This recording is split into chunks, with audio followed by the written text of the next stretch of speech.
we finally get to the second half, or the division within the book of Revelation. And the timeline that we've been studying resets, and it begins again with the birth of Christ and the ensuing tribulation of the church, instigated by Satan and the Antichrist, as we covered in the first half. And as I've mentioned before, the book of Revelation is meant to be divided into two sections. And this is critical to understanding the chronology and timing of the end times. If you don't get this one single point, you're going to be completely confused if you think it's all just strung together. We reset at the halfway mark, and this is critical to understanding the chronology. Revelation 12, 1 through 2 begins the second half of the book of Revelation. In verse 1, "And there appeared a great wonder in heaven, a woman clothed with the sun and the moon under her feet, and upon her head a crown of 12 stars. And she, being with child, cried, travailing in birth, and pained to be delivered." And so we get to the woman clothed with the sun and the moon under her feet, and a crown of 12 stars upon her head. Okay, now people wonder, who is this woman? That suddenly appears right at that midpoint of the book of Revelation. And there's been much conjecture by theologians and Christians alike, all, for centuries, for the millennia, about the identity of the woman and who she is. And this woman with child, as we see, she's travailing in birth, ready to give birth. And some believe that this is the Virgin Mary. And that I can see how you could, that's kind of a natural thing to think. Others claim that it's the nation of Israel who brought forth Christ, and I can also see that viewpoint. And others still who believe, including myself, that this is a picture of God's people and the church during the end times. And so I actually think that in many ways, the woman clothed with the sun represents all of these in various forms. The nation of Israel, had to be established as a holy nation in order for the Christ child to come forth. And of course, it was the Virgin Mary who gave birth to Christ when the Holy Spirit came upon her and conceived Jesus in the womb without sin. And we're going to cover all that, but ultimately, aside from all that, I believe that it is the church during the tribulation period. We'll get that from the text as we continue on. But we're going to continue to cover the book of Revelation and the identity of the woman in context of this chapter, who I believe, again, ultimately represents God's people and the church and its travails during the Great Tribulation. We'll see why in today's sermon as we study Revelation chapter 12. But let's begin first by examining the way that the woman is pictured and what the symbols and elements that she is depicted with represent. Okay, so we see three elements mentioned. First of all, she is clothed with the sun. Number 2, there's a crown of 12 stars upon her head. And number 3, the moon is under her feet. Okay, now let's just take a look at some of these different elements. Being clothed with the sun signifies the light and glory of Jesus Christ and of God. In the Bible, God's light or glory is often compared to that of the sun. It's like a metaphor for the brightness and the glory of God. For example, in Psalm 84:11, it says, "For the Lord God is a sun and shield. The Lord will give grace and glory." Malachi 4:2 also says, "But unto you that fear my name shall the Son of Righteousness arise with healing in his wings." And that's the Son, as in the sun in the cosmos, not the Son of God. But it's the Son of Righteousness arise with healing in his wings. So again, Jesus and God are sometimes or often compared to the sun because of their brightness, the brightness of their glory. And of course, Revelation 21:23 says that the sun itself will be replaced by the light of God's glory in the end times, the new heaven and new earth. We won't have the need for a sun anymore because Christ himself will light up the universe. And it says, "And the city had no need of the sun, neither of the moon to shine in it, for the glory of God did lighten it, and the Lamb is the light thereof." Okay, and so all of these are going to be replaced. There will be no nighttime in heaven. It'll just be day constantly. Some of you who are night owls like me are like, oh man, but I think we'll enjoy it either way. I think we'll be in a different state of mind, in a different realm. And so if the woman clothed with the sun is the church, then she represents the church clothed with the righteousness and glory of Christ, who is the sun. And the moon under her feet is the lesser light. And so some view the moon under her feet as representing the Old Testament, whereas the sun represents the New Testament. These are just some symbolic ways to look at it, in that the moon is under her feet. And the Old Testament is now under the feet of the church, in the sense that through Christ we have deliverance from the penalties of the law and are now under the tenets of grace. So you could say that the sun represents symbolically the New Testament, and the moon represents the Old Testament. Now, a shadow of the past under her feet, and now it's the New Testament in the light of God's glory going forth. And the imagery of the moon under her feet also speaks of the church's final and eventual dominion over the earth and the creation. The moon represents creation, the cosmos, and it's under the feet of the woman, or under the feet of the church, if that in fact is who she represents. So it's domination over the physical creation. God again will be triumphant and victorious over his own creation, which is now in rebellion against him. The entire creation itself, Adam was a representative of God in his likeness, and God made in the image of God. And so right now, he was supposed to rule. We were supposed to rule as men, but we gave that power over to Satan. And so God is now going to reclaim his own creation when he returns during the millennial reign. And so this is the church's dominion over darkness, as the moon governs the night. And so it also represents the church's dominion through Christ over the creation. And then getting to the 12 stars represent the 12 tribes of Israel and the 12 apostles of Jesus Christ. So the number 12 in the Bible also represents governmental order and completeness and authority. That's, we look at sometimes what numbers represent in the Bible without going too far into the Kabbalah or other, strange mystical stuff. But there is biblical numerology. 7 represents completeness. Here we see in the Bible that the number 12 represents governmental authority and order. This is why we have 12 tribes. And this is why we have 12 apostles governing the nation of Israel and the church. And 1 Kings 4:7 says, and Solomon had 12 officers over all Israel, which provided victuals for the king and his household. So again, we see that number 12 repeated, even with Solomon, in reference to governmental order, governmental authority. And so the number 12 in the Bible represents governmental power, authority, order, structure. And so the book of Revelation is about ultimately Christ's order and rule within his coming kingdom. That's what the woman with the 12 stars represents. She has a crown. This is ultimately speaking of Christ's authority in government over the world. And so the number 12 is also mentioned in association with the New Jerusalem in Revelation 21:12 through 14, and had a wall great and high, and had 12 gates, and at the gates 12 angels, and names written thereon, which are the names of the 12 tribes of the children of Israel. On the east 3 gates, on the north 3 gates, on the south 3 gates, on the west 3 gates. And the wall of the city had 12 foundations, and in them the names of the 12 apostles of the Lamb. So again, it just repeatedly, number 12 is represented in conjunction with God's government and authority, and that's what the 12 stars in the crown itself represent and speak of power and royal authority. So Christ is returning to rule.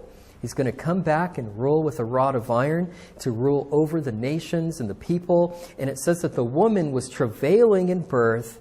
And this is a picture first of Christ being born. And that's how we know that the chronology is reset. We stop with the wrath of God in this last trump. And, Christ is about to set his foot down in Jerusalem, but then the narrative just stops. And we go back again to the birth of Christ, this woman travailing to give birth.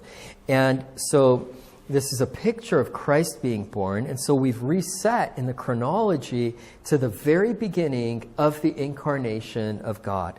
Revelation 12:3 through 4 then says, and there appeared another wonder in heaven, And behold, a great red dragon, having 7 heads and 10 horns and 7 crowns upon his heads, and his tail drew the third part of the stars of heaven, and did cast them to the earth. And the dragon stood before the woman, which was ready to be delivered, for to devour her child as soon as it was born. So we see here, whenever the Bible speaks about the dragon, or dragons, it's speaking of Satan and devils, right? Satan is the dragon is ultimately Satan in the Bible. Revelation 12:9 itself identifies the dragon as Satan. It says, "And the great dragon was cast out, that old serpent called the devil and Satan, which deceiveth the whole world. He was cast out into the earth, and his angels were cast out with him." And so Satan is reptilian, in many instances. At least that's how the Bible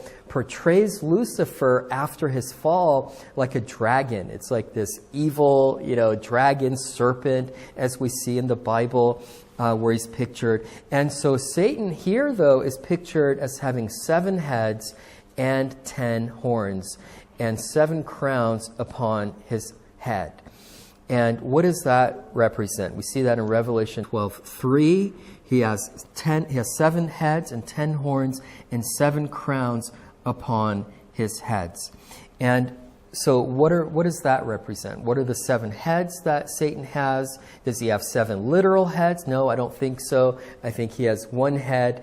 But these heads represent something here, and these 7 crowns are symbolic of something, and the answer is found in Revelation 17 verse 9. It says, "The 7 heads are 7 mountains on which the woman sitteth." This is speaking of the whore of Babylon, which we'll also get to in Revelation 17. We'll explore this in more detail. Today is kind of setting up many of the things that are to come. We're just mainly trying to show today that the chronology has reset. We're dealing with the birth of Christ and Satan.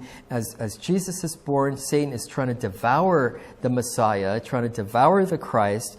But in short, these 7 heads represent 7 mountains or 7 kingdoms in biblical prophecy. So these could be 7 successive kingdoms or superpowers of the world throughout the course of history, like we've seen in the book of Daniel, from Egypt to Babylon to Persia to Greece to Rome to modern times, right, with the feet of clay mixed with iron. Or more traditionally, these 7 heads represent 7 kingdoms or nations who will be around during the last days and will give all of their power and all of their authority to the Antichrist. Okay, so that's the classical interpretation if you take a futuristic view of the book of Revelation and not a preterist view, which says that it's all already occurred. I take a futurist view. This is all yet to come. It has not yet happened. But we also see that Rome has 7 hills. And so that's been a subject of conjecture as well, pointing to the seat of the Pope as the Antichrist in the end times. And I say the seat of the Pope because there's been many popes, but there will be a final Pope, potentially, who will be either the Antichrist or, I believe more accurately, the false prophet. We'll see a trinity of evil with Satan, the Antichrist, and the false prophet. I believe the Antichrist will be a political figure, but the false prophet will be a religious one, very likely will be the Pope of that time. May or may not be. This is we can guess at it and conjecture, but that seems pretty credible, I think. Rome has those 7 hills, and so that's been much conjecture over the millennia. And there are also 7 horns depicted on the great dragon. And so Revelation 17:12 tells us the meaning of 10 horns, 7 heads and 10 horns. And Revelation 17:12 tells us the meaning of the 10 horns on Satan's head. And it says, "And the 10 horns which thou sawest are 10 kings, which have received no kingdom as yet, but receive power as kings 1 hour with the beast." So that's interesting. We'll get to that. We'll return to this in Revelation 17. Again, it's somewhat of a preview of the chronology and the timeline today. And so it says that Satan's tail draws a third part of the stars of heaven, which is a reference to the angels who followed Lucifer in his great rebellion against God in the very beginning. So again, we're getting a snapshot, a picture, of the very beginning of creation when God made man on earth and Satan rebelled, and he was, cast down to the earth as the serpent, and he deceived man. And then he's there later waiting for the incarnation of Christ to devour him as soon as he's born. And so in the beginning, when Satan rebelled against God, God cast him and a third of all the angels to the earth. That would have been hundreds of millions of angels, which are now demons, that are residing in an alternate dimension, in an alternate realm here, and that's in the earth. And where they now torment and deceive man until their time to be judged and bound for all eternity. So just because you can't see them, don't think that they don't exist. They're just in a different dimension. When we talk about alien sightings and UFOs and aliens and all this, those are demonic apparitions, demonic manifestations. There are no aliens. I feel pretty confident about that there is no extraterrestrial life anywhere in the universe, because God created man unique. The earth is the center of it all. It's the center of God's creation. And the fact that there is no other life that exists proves God, in my opinion. Because statistically, what happened on earth should have been replicated elsewhere. When we have an infinite universe, yet there's no other life outside of earth, that just tells me that God did something miraculous, did something special here. So that's why I'm firmly against this idea of aliens. Would Jesus have had to die in every, universe and every planet for them if there were other, creatures? It just doesn't make sense. Jesus died once for all, and he died right here on earth in Jerusalem. So I don't believe there's any other life. And so those are all demons. It's those third of all the angels who are here to deceive and to torment men until their time to be judged. And so angels are often referred to as stars in the Bible because of their bright and shining nature. They carry, their job is to carry the light of God in their being. Satan, Lucifer, before he fell, was an anointed cherub who's a light bearer, it says. And we see that in Isaiah 14, 12 through 15, which describes the fall of Satan. It says, "How art thou fallen from heaven, O Lucifer, son of the morning? How art thou cut down to the ground, which didst weaken the nations?" That's his job, to weaken the nations. That's exactly what we're seeing. "For thou hast said in thine heart, I will ascend into heaven. I will exalt my throne above the stars of God. I will sit also upon the mount of the congregation in the sides of the north. I will ascend above the heights of the clouds. I will be like the Most High. Yet thou shalt be brought down to hell, to the sides of the pit." So Satan wanted to be exalted above all the other stars, all the other angels. It's not just the creation, but all the angels themselves, and above God himself. He just had pride. Pride was the reason for Satan's fall. He didn't want to be equal to the other angels, and he certainly didn't want to serve men. He considered himself to be above it all. And so Jesus said in Luke 10:18, "I beheld Satan as lightning fall from heaven." And so all of this, if Jesus was talking about this before the book of Revelation, clearly all of this took place in the past. And this tells us that the timeline of Revelation is reset. Revelation 12, where it's like God doesn't just come out and say, look, I'm going to start over with this. God's more creative than that. He wants us to think it through a little bit, to dig deep and to find the answers. And he does this by just making it very clear that, look, I'm talking about things in the past, not things to come after the trumpet judgment. And that's how we know this took place in the past. This all occurred after he fell from heaven as lightning and took a third of all the angels with him in that rebellion against the Most High God. So notice Isaiah says also that Satan weakened the nations. And again in Revelation 12:9 says of Satan that he deceiveth the whole world. Okay, this is Satan's primary weapon. Through lies and deception and deceit and sorcery and technology and everything else at his disposal, creation itself. Satan's primary aim is to deceive nations into war and debauchery and instability and death and chaos and mayhem. That's exactly what we see him doing in the nations today. If Satan can ultimately control the nations and the head of those nations, he can wreak havoc through them, to every human being on earth. And that's exactly what he does. That's why there's so much chaos, so much mayhem as we're leading up to the final days, in the nations, and instability and wars and rumors of wars. Satan's best strategy is to stay hidden and to be behind the scenes wreaking havoc so that he can be the true deceptor. Exactly what we see him doing in the nations today through his globalist, leftist agenda. It's no accident that it's the left versus the right. The left, the sheep, the goats on the left and the sheep on the right. I mean, it's just like the nations are being divided. The sheep and the goats are being separated and divided currently in the nations. And by pitting nation against, nation, we are living in a time of great deception. Deception is the thing. It's about misinformation and disinformation and malinformation, except it's coming from the left and the globalists and the elite and not the Christians and not the conservatives. We're actually speaking the truth, and that's why they're trying to censor us. Why would they censor you if you're, if they're okay with what you're saying? They want to silence their political opponents, enemies, and even imprison them, as we saw with Trump. Ezekiel 28, 13 through 15 also says of Lucifer's fall, "Thou hast been in Eden, the garden of God. Every precious stone was thy covering, the sardius, topaz, and the diamond, the beryl, the onyx, and the jasper, the sapphire, the emerald, and the carbuncle, and gold. The workmanship of thy tabrets and of thy pipes was prepared in thee in the day that thou was created." Satan was a worshiping angel. He was a cherub that covered the glory of God with his wings. He was very close to God in charge of worship, in charge of music. It says that his instruments were created in him in the day that he was created. And verse 14, "Thou art the anointed cherub that covereth, and I have set thee so. Thou wast upon the holy mountain of God. Thou hast walked up and down in the midst of the stones of fire.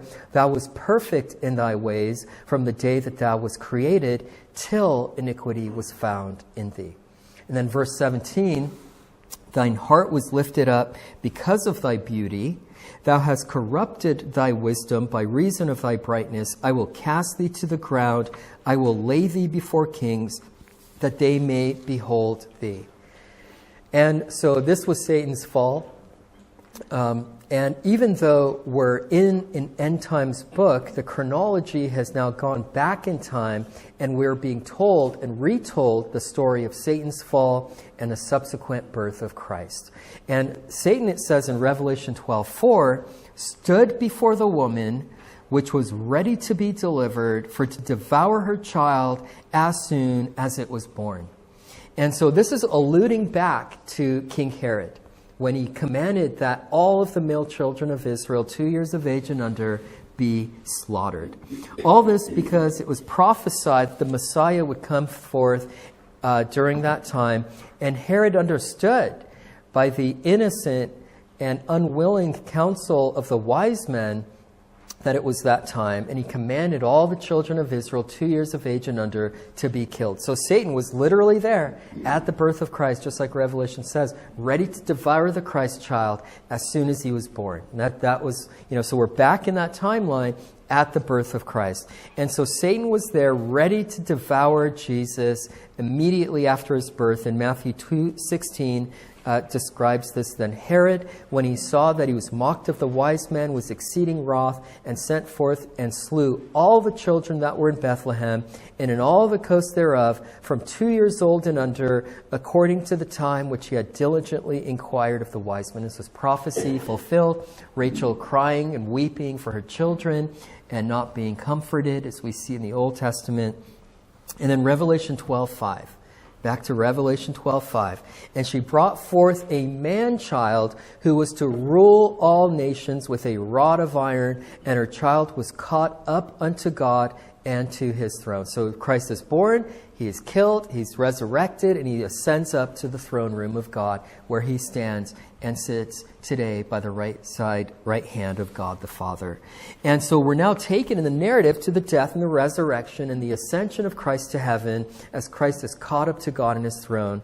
And Revelation 12:6 then says, and the woman fled into the wilderness. Now the chronology is going ahead a little bit, because we don't remember Israel fleeing into the wilderness or after the birth of Christ. We don't see the early church fleeing into the wilderness during that time. And so all of this is now, we're going forward, we're moving along to catch up to the end times, the tribulation that we're going to cover in 13. And it's actually now talking about the church fleeing into the wilderness. This is how we know that the woman is not actually Mary in actuality, though she represents Mary in many ways, or ultimately Israel, even though she represents Israel in many ways, but ultimately in context of Revelation 12, we're speaking about the church. That the woman clothed with the sun is the church, because she's going to flee into the wilderness during that tribulation. It was after Christ's ascension that the church continued to be persecuted and will flee into the wilderness. So the church, in fact, at that time was also scattered from Jerusalem to all the Gentile nations, so that the gospel could go forth into all the world. Revelation 12:6 says, and the woman fled into the wilderness, where she hath a place prepared of God, that they should feed her there 1,260 days. Okay, so that should be our clue that the narrative has now moved forward and has transitioned into the tribulation in the end times. Because again, 1,260 days, that's 1,260 days, which again is 3.5 years. So we know that 3.5 years, that number should clue us in and line up our timeline into that. We're talking about, again, the end times, the tribulation. The timeline has now progressed to that time when the church will flee into the wilderness once the Antichrist is revealed and the Great Tribulation begins. And there was also war between Satan and the Archangel Michael. And this can be understood as either a retelling or a summary of Satan's original fall, as we just read. So all of these things point to that we're now just moving along back into the beginning of the tribulation, which will begin in chapter 13.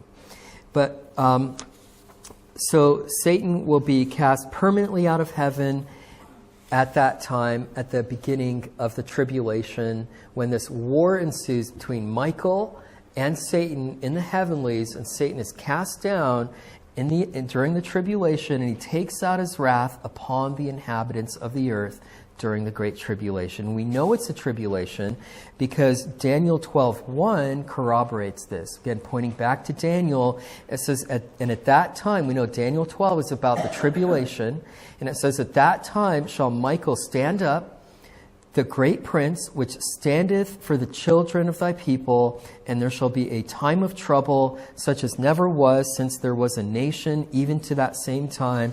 And at that time thy people shall be delivered, every one that shall be found written in the book. This is further reinforcing. That's the tribulation it's talking about. Michael will stand up. He'll cast Satan down permanently. Satan will come down to earth with great wrath to execute upon the church and upon the inhabitants of the earth. This is further reinforced by the next verse, or the next verses in Revelation 12:10 through 11. Skipping down a little bit, Revelation 12:10 through 11. And I heard a loud voice saying in heaven, now is come salvation and strength, and the kingdom of our God, and the power of his Christ. For the accuser of our brethren is cast down, which accused them before our God day and night. Verse 11, and they overcame him by the blood of the Lamb and by the word of their testimony, and they loved not their lives unto the death. These are the martyrs who will be slain during the tribulation. And so in context, in Revelation 12 now, as we get to verse 10, 11, and just a little bit earlier, we're full-fledged into the tribulation. when this battle in the heavens occurs and Satan is cast down and we're about to enter into the tribulation and then ultimately Christ's millennial reign. And so Christ's millennial reign comes right after the tribulation and God's wrath, after the opening of the seals and the blowing of the trumpets and the pouring out of the vial judgments. We'll get to that as we go further on. And then Revelation 12:12. Therefore rejoice, ye heavens, and ye that dwell in them. Woe unto the inhabitants of the earth and of the sea, for the devil is come down unto you, having great wrath, because he knoweth that he hath but a short time. So even Satan knows that this is it. This is the final days. He has a little bit of time left. And Satan knows that he's going to lose. That is his end perdition. That's where he's going to end up. And knowing this causes him to have great wrath, and he takes it out on the church and on the world during the Great Tribulation. He knows that this is his final chance to wreak as much havoc and destruction as possible before Jesus returns and destroys him. You know, he's like, this is it. He's just angry. He's full of wrath. He's not thinking, I'm going to win this thing. He's just thinking, I'm going to kill as many people, cause as much destruction. I'm going to take the whole world down with me if I'm going down. And so he just lets loose. There's no more holding him back. God isn't holding him back anymore either. The Spirit's not holding him back. He's just coming full-fledged after the church and by consequence the rest of the world. Revelation 12:13 then says, and when the dragon saw that he was cast unto the earth, he persecuted the woman which brought forth the man-child. And this is why I believe that the woman is ultimately the church, because all this takes place during the tribulation, and it's the woman that he goes after to persecute. And so when he's cast down permanently, he persecutes the church. And, we won't have a free pass during this time. We will be persecuted most severely. The church that remains here will be persecuted during the Great Tribulation. We won't escape the tribulation until God cuts that time short.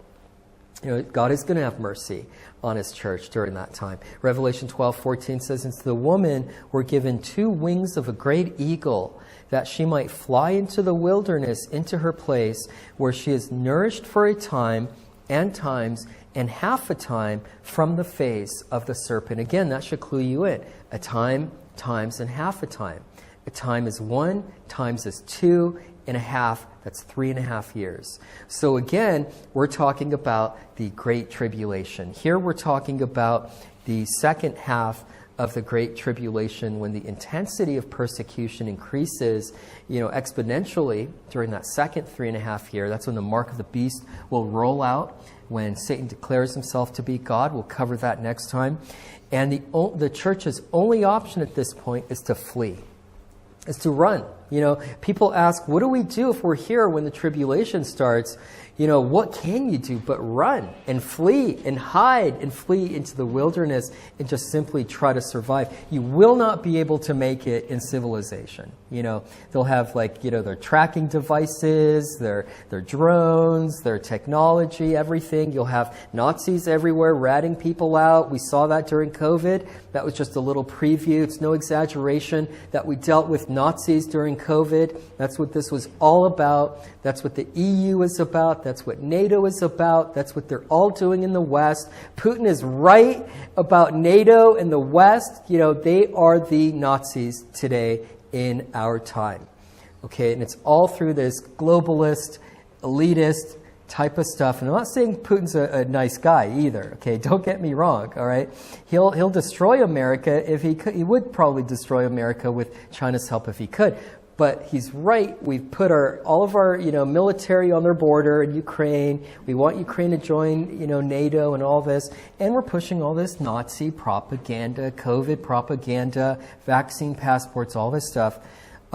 It's a mess, and that's what we're seeing. We've become the bad guys here. And so, what can you do in the midst of all that but run, flee, hide? And so Jesus said in the Olivet Discourse in Matthew 24:15 through 16, when ye therefore shall see the abomination of desolation spoken of by Daniel the prophet stand in the holy place. Whoso readeth, let him understand. Then let them which be in Judea flee into the mountains.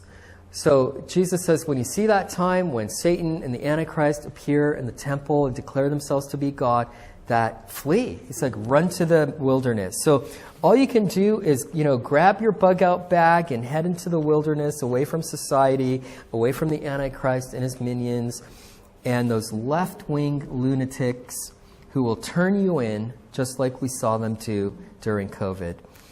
And so the second half is when the Antichrist rolls out the mark of the beast and the persecution of the church ramps up severely. And so I believe, and this is just my personal view, I believe that will be something like 40, 50, 60 days into the second half of the Great Tribulation when God will cut that time short and rescue us out of the Great Tribulation. Jesus said in Matthew 24:22, and except those days should be shortened, there should no flesh be saved, but for the elect's sake, those days shall be shortened. So sometime after the second half, whether it's 50, 60 days, I don't know exactly, but it will be cut short. We just simply don't know the exact number of days, but that time will be cut short.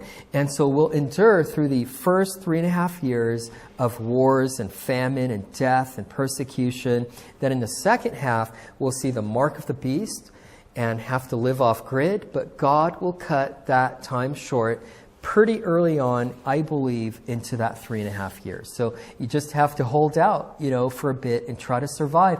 And if you survive, it says those that are alive and remain until that time shall be caught up together with them, will be raptured out during that time, those who are alive and remain during the tribulation. He who endures to the end, the same shall be saved. And so it's almost like a mid-trib position, going into the second, but it's not exactly mid-trib. It's going in. We will go into the second half of the tribulation, but that time will be cut short. Sometime in the midst of that tribulation, Revelation 12:15 through 16.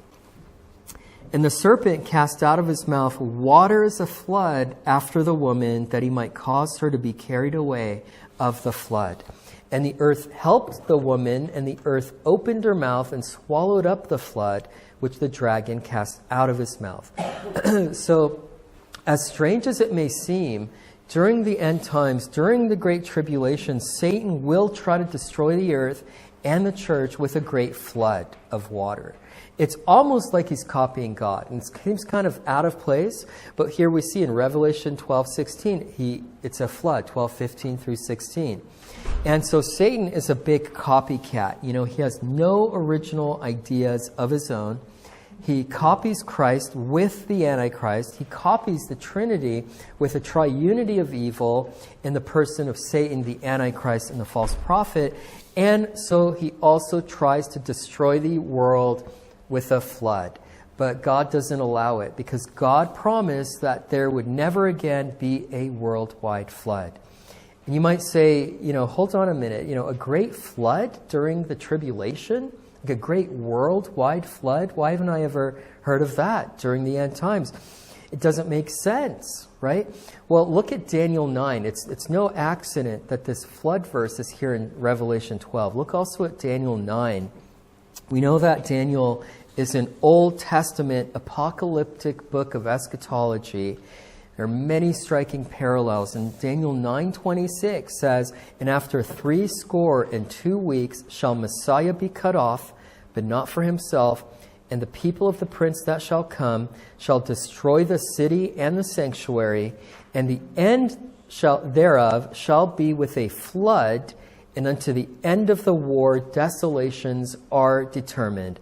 So the context here in Daniel is the end times again. And we do see a flood mentioned both in Daniel and in Revelation 12. Both in Daniel 9 and Revelation 12. So there will be a massive flood, possibly in Jerusalem or worldwide. It doesn't say exactly, except that the serpent cast out of his mouth water as a flood after the woman, that's after the church, that he might cause her to be carried away by the flood of the flood. So, but it says he's going to try to destroy them, but God will swallow the water so it does not hurt the church. So this will be a failed attempt by Satan to destroy the church with a flood. So we will see, like we see weather changes, we see, floods and hurricanes increasing. The Bible does say that there will be earthquakes and these kind of things happening. There'll be increased natural disasters throughout the world. Whether it's being manipulated and happening or just a part of God's wrath, we don't know. But it is going to happen. And so a flood could be a part of that, instigated by Satan.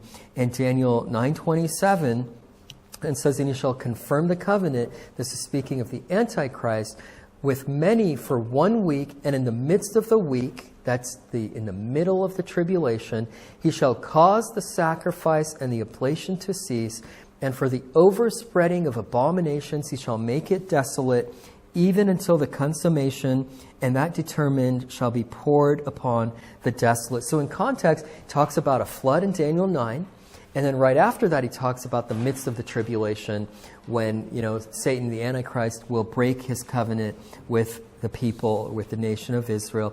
So this flood, I believe, happens approximately mid-trib, just before the mid-trib, before the Antichrist sits in the temple and declares himself to be God. Maybe at the end of the first half of the tribulation. And then Revelation 12:17. So that's something to look for. It's kind of like something a lot of us no one really talks about, this flood. Right, never heard it, but it's right there. Daniel 9 and Revelation 12. Something that's just been neglected that I think deserves more study. Revelation 12 ends the chapter and it says, and the dragon was wroth with the woman and went to make war with the remnant of her seed, which is us, right? Which keep the commandments of God and have the testimony of Jesus Christ. So we as the church, whether it's our generation or a future generation, will endure through the tribulation. Who else is Satan and the Antichrist persecuting if the church is gone? He's not persecuting unbelievers, right? He's persecuting, his target is the church. And so the tribulation is the wrath of Satan against the church. He's wroth, he's making war with the remnant of the seed of the woman.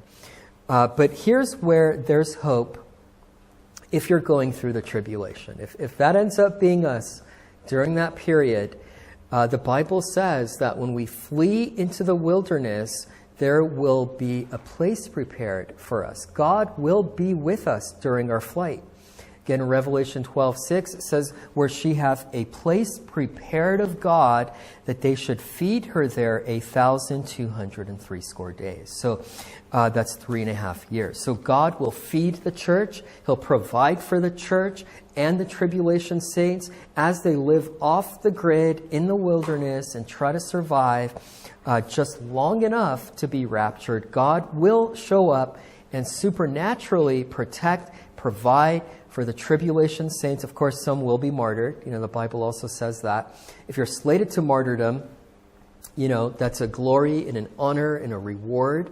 And so that's actually something to be coveted, believe it or not, right?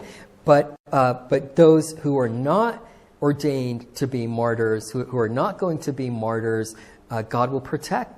It'll be a supernatural thing. He will be with us.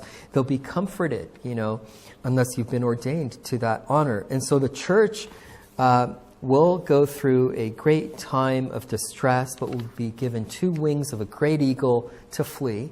So even our flight will have help with that. You're not on your own. You'll have help. And so God will supernaturally help us during that time. He'll be with us during that time. He won't leave us to our own devices.